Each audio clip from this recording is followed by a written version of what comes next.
করেনি, কেউ হেল্প করেনি স্যার, আমাকে কেউ হেল্প করেনি। চাই যে আমার স্বামীকে যে ধরে নিয়ে গেছে তাদের শাস্তি চাই, আমার মেয়ের যে জীবন নিয়ে তারও আমি চাই জীবনটা শেষ হয়ে যায়। বাবাকে মিথ্যে মামলায় ফাঁসিয়ে দেওয়ার জন্য অপমানে আত্মঘাতী মেয়ে। কালীপুজোর রাতে বাজি ফাটানোকে কেন্দ্র করে উত্তেজনা, পাশেই এক পরিবারের সঙ্গে অশান্তি, কিন্তু সেই পরিবারের পক্ষ থেকে থানায় গিয়ে অভিযোগ করেছিল শ্লীলতাহানি। এরপরেই বিজু শাহকে গ্রেপ্তার করে লেকটাউন থানার পুলিশ, 2 মাস ধরে দমদম সেন্ট্রাল জেলে বন্দী।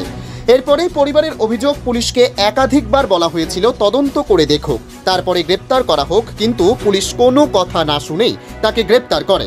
পরিবারের আরও অভিযোগ, এই ঘটনার পরে অপমানে মানসিক অবসাদে ভুগছিলেন তার মেয়ে, সেই কারণেই আজকে স্কুল থেকে শেষ পরীক্ষা দিয়ে এসে আত্মহত্যা করে বলে অভিযোগ। পরিবারের দাবি, যতক্ষণ না পর্যন্ত দমদম সেন্ট্রাল জেল থেকে মুক্তির ব্যবস্থা না করা হচ্ছে পুলিশের, তারা দেহ আটকে বিক্ষোভ দেখাবে। স্টেপ নেয়নি, কাউন্সিলরের কাছে গেছি, সেও কোনো স্টেপ নেয়নি। লাস্ট পর্যন্ত আমি উকিল ধরে বাই পোস্টে সবারই বাড়ির পিটিশন আমি বাই পোস্টে পাঠিয়েছি। আমাকে কেউ হেল্প করেনি, কেউ হেল্প করেনি স্যার, আমাকে কেউ হেল্প করেনি। আজকে এই দিনটা দেখতে যেখানে পুলিশ আছে, আমি চাই যে আমার স্বামীকে যে ধরে নিয়ে গেছে তাদের শাস্তি চাই, আমার মেয়ের যে জীবন নিয়ে তারও আমি চাই জীবনটা শেষ হয়ে যায়।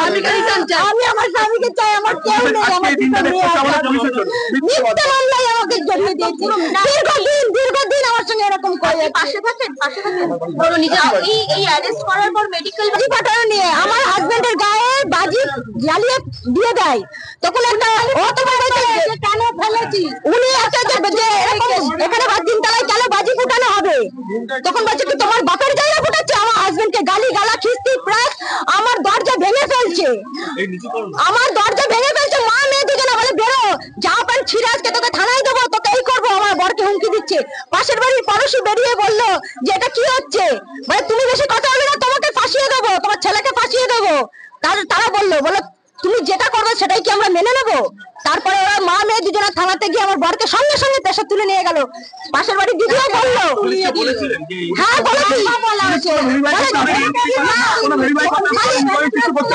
একটাই বলেছে,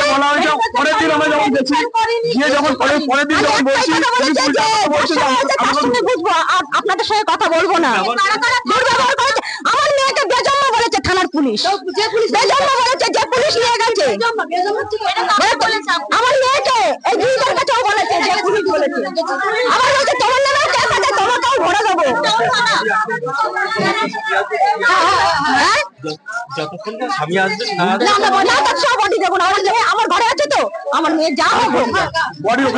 যখন লেকটাউন থানার বিশাল পুলিশ বাহিনী দেহ উদ্ধার করতে যায়, তখন আরও উত্তেজনার পরিস্থিতি তৈরি হয়। পুলিশকে ঘিরে বিক্ষোভ দেখানো হয়।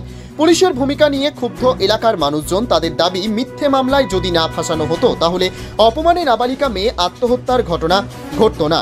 এ বিষয়ে প্রবীর নস্কর বলেন, কালীপুজোর দিন বাজি ফাটাচ্ছিল, তারপর পাশের বাড়িতে ঝামেলা চলে ও তার নিজের মেয়েকে বকেছে, তারপর পাশের বাড়ির সঙ্গে বিশাল অশান্তি লাগে।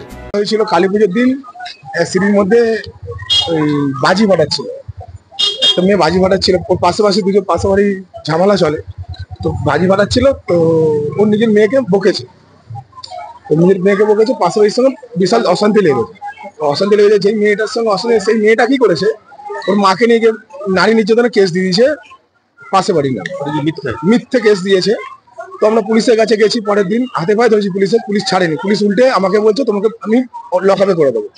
আজকে পুলিশের জন্য আজকে আমাদের এই দিনটা দেখতে হচ্ছে। দুই মেয়ে, এই এক মেয়ে মারা গেল। বাবার নাম হচ্ছে বিজু শাহ, এখনো লকআপে। ওকে কি কেস দিয়েছিল? ওকে নারী নির্যাতন কেস, মানে শ্লীলতাহানি কেস দিয়েছে, বাজেভাবে কেস দিয়ে, কিন্তু এইসব কিছু করেই নি। অপমানের জন্য আজকে মেয়েটা 1.5 মাস হয়ে গেছে, এর কোনো সলিউশন আসেনি বলে আজকে মেয়েটা আত্মহত্যা করেছে। স্কুল থেকে পরীক্ষা দিয়েছে, লাস্ট পরীক্ষা ছিল, পরীক্ষা দিয়েছে, আজকে এই আত্মহত্যা করেছে।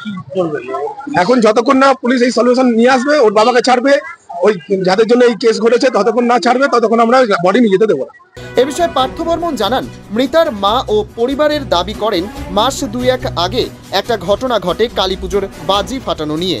তারা যে ঘরে থাকে তার উল্টো দিকে একজন মহিলা ও তার মেয়ে দুজন থাকে। তাদের সাথে ওই বাজি ফাটানো নিয়ে কিছু বচসা হয় বলে জানান তিনি। তার মার এবং আত্মীয় স্বজনের অভিযোগ হচ্ছে মাস দুয়েক আগে একটা ঘটনা ঘটে কালী পুজোর বাজি ফাটানো নিয়ে। তারা যে ঘরটা থাকে ঠিক তার উল্টো দিকে একজন মহিলা এবং তার মেয়ে থাকেন। তাদের সঙ্গে এই বাজি ফাটানো নিয়ে বলে কিছু বচসা হয় এবং এই বচসাটা কতটা বড় হয়েছে আমরা জানি না। পরবর্তীকালে উল্টো দিকে ঘরে যারা মহিলা এবং বাচ্চারা আছে তারা গিয়ে থানায় ডায়েরি করে এবং অভিযোগ করে যে যে মেয়েটা মারা গেছে তার বাবা নাকি একে শ্লীলতাহানি করেছে, নানা রকম ভাবে ফিজিক্যালি অ্যাসল্ট করেছে। যেভাবে সেই অনুযায়ী পুলিশ যে কাজ করে সেটা করেছেন, করার পরে তার বাবাকে অ্যারেস্ট করে এবং তারপরে এটা কেসটা চলছে, এখনো বেল পাননি। পুলিশ কি অ্যারেস্ট মেমো দিয়েছিল পরিবারকে, কিংবা মেডিকেল কি মেয়েটির এবং তার মায়ের কি মেডিকেল করা হয়েছিল? এই ব্যাপারে কি আপনি হস্তক্ষেপ না, করেছেন? এই ব্যাপারে আমার কাছে গেছিলেন তারা।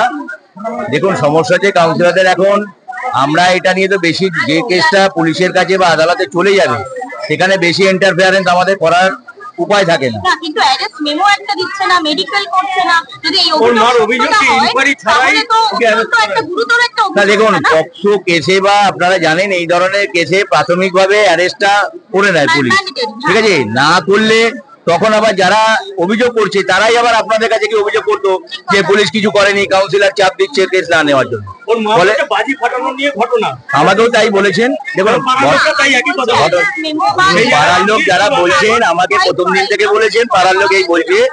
আমি বলেছিলাম তাকে যে পাড়ার লোকরা বলছে তাদেরকে নিয়ে আপনি থানায় যান, দরকার পড়ে আমি থানার আধিকারিকদের সঙ্গে কথা বলছি। কিন্তু আনফরচুনেটলি পাড়ার কোনো লোক, ওনার বাড়ির লোক দু একজন বাদ দিয়ে কেউ যায়নি। কিন্তু ওর মা বলছে যে আপনার কাছেও গেছিল, আপনি হ্যাঁ বলছি তো। না, আমি কি স্টেপ নেবো? আমি কি বললাম এই ধরনের ঘটনা একটা মেয়ে পক্সো কেসের অভিযোগ করছে, সেক্ষেত্রে কাউন্সিলর যদি কিছু করে তখন আপনারাই বলবেন কাউন্সিলর চাপ দিয়ে হয়তো অভিযোগ নিতে বারণ করেছে। আমার একটা স্পেসিফিক প্রশ্ন হচ্ছে, এইরকম কেসে যে কোনো পক্সো হোক বা রেপ কেস, সেক্ষেত্রে দুটো জিনিস ম্যান্ডেটরি প্রোভাইড করতে হয়। এক হচ্ছে মেডিকেল এবং দ্বিতীয় হচ্ছে অ্যারেস্ট মেমো। এই দুটোই ওনারা বলছেন তারা দেখেননি, এমনকি মেডিকেল হয়। যদি এটাই সত্যি হয়ে থাকে বা এই অভিযোগ থেকে এনে থাকে, সেটাও তো গুরুতর অভিযোগ। না, নিশ্চয়ই বলবে, কিন্তু না, আমার ব্যাপারে আমাকে এই ব্যাপারে তারা কিছু ইনফর্ম করেননি।